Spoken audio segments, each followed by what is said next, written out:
ਜੇ ਤੁਸੀਂ ਵਿਦੇਸ਼ 'ਚ ਰਹਿੰਦੇ ਹੋ ਜਾਂ ਤੁਹਾਡਾ ਕੋਈ ਰਿਸ਼ਤੇਦਾਰ ਵਿਦੇਸ਼ 'ਚ ਰਹਿੰਦਾ ਹੈ ਤਾਂ ਉਹਨਾਂ ਦੇ ਲਈ ਇਹ ਖਬਰ ਬੇहद ਜ਼ਰੂਰੀ ਹੈ। ਜ਼ਰੂਰੀ ਇਸ ਕਰਕੇ ਹੈ ਕਿਉਂਕਿ ਤੁਸੀਂ ਮਜ਼ੇ ਨਾਲ ਵਿਦੇਸ਼ ਦੇ ਵਿੱਚ ਰਹਿ ਰਹੇ ਹੋ, ਕਿਸੇ ਵੀ ਮੁਲਕ 'ਚ ਰਹਿੰਦੇ ਹੋਗੇ ਔਰ ਭਾਰਤ ਦੇ ਵਿੱਚ ਜਾਂ ਪੰਜਾਬ ਦੇ ਵਿੱਚ ਤੁਹਾਡੀ ਕੋਈ ਜ਼ਮੀਨ ਹੈ, ਤੁਹਾਡੀ ਕੋਈ ਐਸੈਟ ਹੈ ਔਰ ਤੁਹਾਨੂੰ ਪਤਾ ਵੀ ਨਾ ਲੱਗੇ ਕਿ ਉਹਦਾ ਸੌਦਾ ਹੋ ਗਿਆ ਤੁਹਾਡੀ ਜਾਣਕਾਰੀ ਦੇ ਬਗੈਰ, ਤਾਂ ਇਹ ਖਬਰ ਤੁਹਾਡੇ ਲਈ ਇਸੇ ਕਰਕੇ ਜ਼ਰੂਰੀ ਹੈ ਜਾਣਨੀ। ਖਬਰ ਇਹ ਹੈ, ਪਹਿਲਾਂ ਖਬਰ ਦੱਸ ਦਈਏ, ਉਸ ਤੋਂ ਬਾਅਦ ਜੋ ਤੁਸੀਂ ਗੱਲਾਂ ਸੁਣੋਗੇ ਉਸ ਤੋਂ ਬਾਅਦ ਤੁਸੀਂ ਹੈਰਾਨ ਹੁੰਦੇ ਜਾਓਗੇ।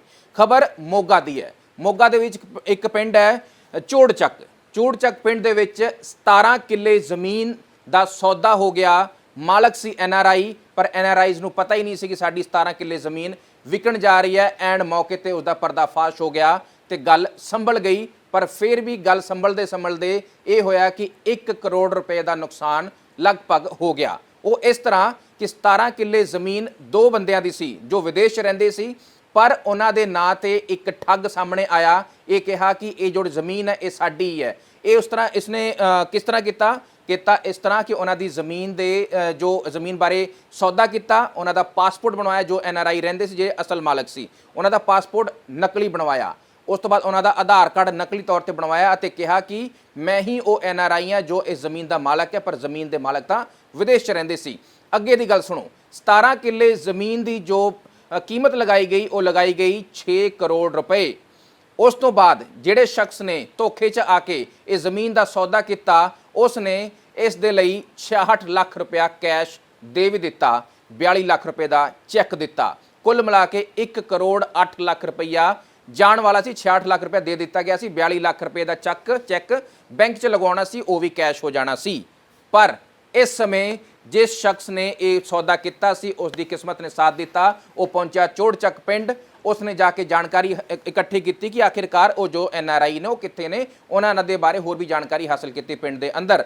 ਫਿਰ ਜਾ ਕੇ ਉਸ ਦੀ ਜ਼ਮੀਨ ਜੋ ਉਸ ਦੇ ਪੈਰਾਂ ਹੇਠੋਂ ਸੀ ਉਹ ਖਿਸਕ ਗਈ, ਕਿਉਂਕਿ ਉਹਨੂੰ ਪਤਾ ਲੱਗਿਆ ਕਿ ਜਿਸ ਜ਼ਮੀਨ ਦਾ 6 ਕਰੋੜ 'ਚ ਉਹਨੇ ਸੌਦਾ ਕੀਤਾ ਹੈ ਉਸ ਜ਼ਮੀਨ ਦੇ ਮਾਲਕ ਤਾਂ ਵਿਦੇਸ਼ 'ਚ ਬੈਠੇ ਨੇ, ਪਰ ਜਿਸ ਸ਼ਖਸ ਨੇ ਇਸ ਜ਼ਮੀਨ ਦਾ ਮਾਲਕ ਬਣ ਕੇ ਸੌਦਾ ਕੀਤਾ ਹੈ ਉਹ ਨਿਕਲਿਆ ਸਭ ਤੋਂ ਵੱਡਾ ਠੱਗ।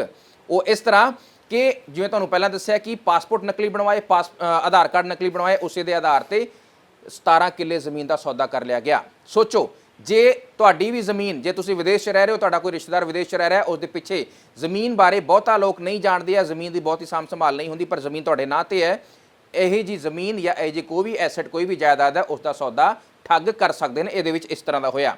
ਅੱਗੇ ਦੀ ਗੱਲ ਇਹ ਹੈ ਕਿ ਇਸ ਪੂਰੇ ਘਟਨਾਕ੍ਰਮ ਦੇ ਵਿੱਚ ਜਿਸ ਸ਼ਖਸ ਨੇ ਇਹ ਪੂਰਾ ਸੌਦਾ ਕੀਤਾ ਸੀ ਉਸ ਨੂੰ ਇਸ ਤਰ੍ਹਾਂ ਜਚਾ ਦਿੱਤਾ ਗਿਆ ਕਿ ਇਸ ਜ਼ਮੀਨ ਦੇ ਮਾਲਕ ਅਸੀਂ ਹੀ ਹਾਂ। ਇਸ ਦੇ ਵਿੱਚ 7-8 ਲੋਕ ਇਨਵੋਲਵ ਸੀ।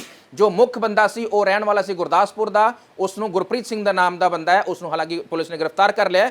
ਉਸ ਦੇ ਉੱਪਰ 7 ਤੋਂ ਲੈ ਕੇ 8 ਪਰਚੇ ਪਹਿਲਾਂ ਤੋਂ ਹੀ ਧੋਖਾਧੜੀ ਤੇ ਚੱਲ ਰਹੇ ਨੇ। ਤਾਂ ਪੁਲਿਸ ਇਸ ਦੇ ਵਿੱਚ ਜਾਂਚ ਕਰ ਰਹੀ ਕਿ ਆਖਿਰਕਾਰ ਇਹ ਗੱਲ ਇਸ ਤਰ੍ਹਾਂ ਦੇ ਇਹ ਸ਼ਖਸ ਸਾਹਮਣੇ ਕਿਵੇਂ ਆਇਆ ਤੇ ਉਸਨੇ ਕਾਗਜ਼ ਕਿਵੇਂ ਬਣਾਇਆ ਤੇ ਜੋ ਖਰੀਦਦਾਰ ਸੀ ਉਸ ਨੂੰ ਆਪਣੇ ਸ਼ੀਸ਼ੇ 'ਚ ਕਿਵੇਂ ਉਤਾਰਿਆ।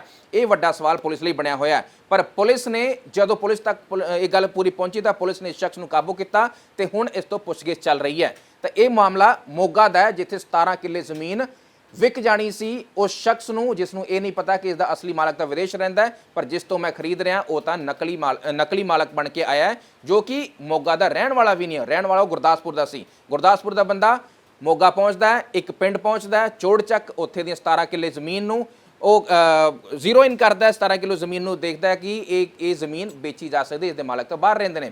ਫਿਰ ਉਹ ਚਾਲ ਚੱਲੀ ਜਾਂਦੀ ਹੈ ਕਿ ਇਹਨਾਂ ਦਾ ਜੋ ਪਾਸਪੋਰਟ ਹੈ ਉਹਨਾਂ ਦੇ ਨਾਮ ਤੇ ਬਣਵਾਇਆ ਜਾਵੇ ਕਿ ਮੈਂ ਹੀ ਹਾਂ। ਜਿਨ੍ਹਾਂ ਦਾ ਨਾਮ ਹੈ ਸਤਬੀਰ ਸਿੰਘ ਤੇ ਇੱਕ ਹੋਰ ਸ਼ਖਸ ਹੈ ਜੋ ਵਿਦੇਸ਼ 'ਚ ਰਹਿੰਦੇ ਨੇ, ਉਹਨਾਂ ਦੇ ਨਾਮ ਤੇ ਨਕਲੀ ਪਾਸਪੋਰਟ ਬਣਵਾਇਆ ਗਿਆ, ਨਕਲੀ ਆਧਾਰ ਕਾਰਡ ਬਣਵਾਇਆ ਗਿਆ ਤੇ 17 ਕਿੱਲੇ ਜ਼ਮੀਨ ਦਾ ਸੌਦਾ ਕਰ ਲਿਆ ਗਿਆ, ਇਕਰਾਰਨਾਮਾ ਕੀਤਾ ਗਿਆ।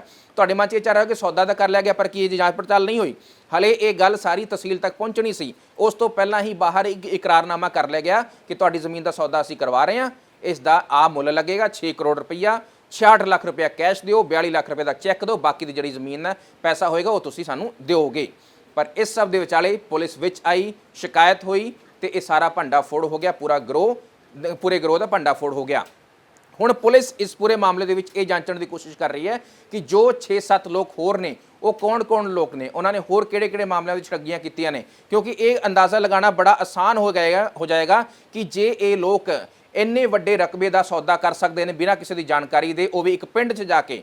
ਪਿੰਡ 'ਚ ਇੱਕ ਛੋਟੀ ਜਿਹੀ ਘਟਨਾ ਹੁੰਦੀ ਹੈ ਤਾਂ ਉਸ ਦੀ ਖਬਰ ਆਲੇ ਦੁਆਲੇ ਦੇ ਪਿੰਡਾਂ ਤੱਕ ਵੀ ਪਹੁੰਚ ਜਾਂਦੀ ਹੈ, ਪਰ 17 ਕਿੱਲੇ ਜ਼ਮੀਨ ਵਿਕਰੀ ਹੋਈ ਕਿਸੇ ਪਿੰਡ ਦੇ ਵਿੱਚ ਤੇ ਪਿੰਡ ਦੇ ਲੋਕਾਂ ਨੂੰ ਇਸ ਬਾਰੇ ਪਤਾ ਨਾ ਹੋਵੇ, ਇਸ ਤੇ ਵੀ ਸਵਾਲ ਖੜਾ ਹੁੰਦਾ। ਪੁਲਿਸ ਇਸ ਗੱਲ ਨੂੰ ਵੀ ਜਾਂਚ ਰਹੀ ਹੈ ਕਿ ਕੀ ਉਸ ਇਲਾਕੇ ਦਾ ਪਟਵਾਰੀ ਮਿਲਿਆ ਹੋਇਆ ਸੀ ਜਿਸ ਨੇ ਇਸ ਪੂਰੇ ਜ਼ਮੀਨ ਦੀ ਫਰਦ ਕੱਢ ਕੇ ਦਿੱਤੀ, ਜਾਂ ਇਸ ਪੂਰੇ ਜ਼ਮੀਨ ਦਾ ਜੋ ਪੈਮਾਇਸ਼ ਸੀ ਜਾਂ ਇਸ ਦੇ ਵਿੱਚ ਕੋਈ ਆਬਜੈਕਸ਼ਨ ਤਾਂ ਨਹੀਂ, ਇਹ ਸਭ ਕੁਝ ਬਗੈਰ ਕਿਸੇ ਦੇ ਮਿਲੇ ਤਾਂ ਇਹ ਹੋ ਨਹੀਂ ਸਕਦਾ। ਤਾਂ ਪੁਲਿਸ ਇਸ ਗੱਲ ਦੀ ਵੀ ਜਾਂਚ ਕਰ ਰਹੀ ਹੈ ਕਿ ਕੱਲਾ ਜੋ ਗੁਰਪ੍ਰੀਤ ਸਿੰਘ ਫੜਿਆ ਗਿਆ ਉਹ ਵੀ ਗੁਰਦਾਸਪੁਰ ਜ਼ਿਲ੍ਹੇ ਦਾ ਮੋਗਾ ਜ਼ਿਲ੍ਹੇ 'ਚ ਆ ਕੇ ਠੱਗੀ ਕਰਦਾ ਫੜਿਆ ਗਿਆ, ਉਸ ਦੇ ਨਾਲ ਹੋਰ ਕੌਣ-ਕੌਣ ਲੋਕ ਮਿਲੇ ਹੋਏ ਸੀ, ਕੀ ਕੋਈ ਸਰਕਾਰੀ ਅਧਿਕਾਰੀ ਮਿਲਿਆ ਹੋਇਆ ਸੀ, ਕੀ ਕੋਈ ਪਟਵਾਰੀ ਮਿਲਿਆ ਹੋਇਆ ਸੀ, ਕੋਈ ਮਾਲ ਮਹਿਕਮੇ ਦਾ ਸ਼ਖਸ ਮਿਲਿਆ ਹੋਇਆ ਸੀ।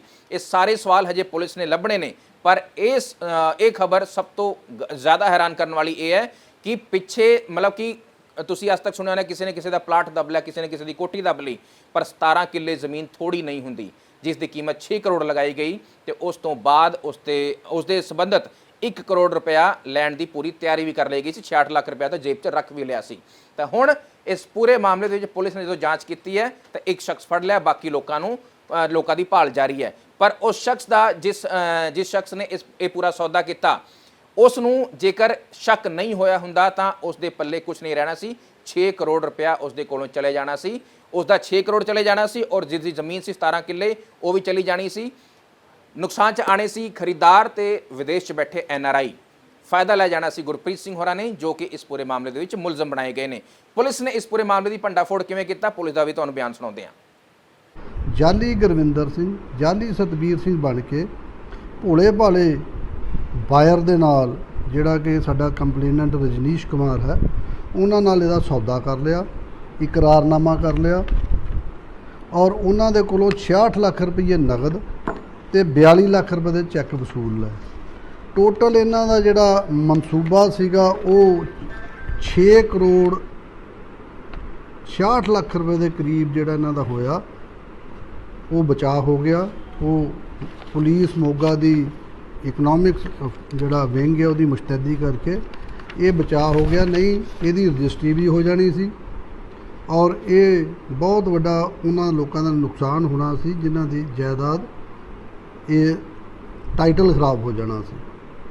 ਸੋ ਇਹ ਸਾਡੀ ਮੋਗਾ ਪੁਲਿਸ ਦੀ incharge EO wing inspector Harjeet Kaur ਤੇ ਉਹਨਾਂ ਦੀ ਟੀਮ ਦੀ ਕਾਮਯਾਬੀ ਹੈ।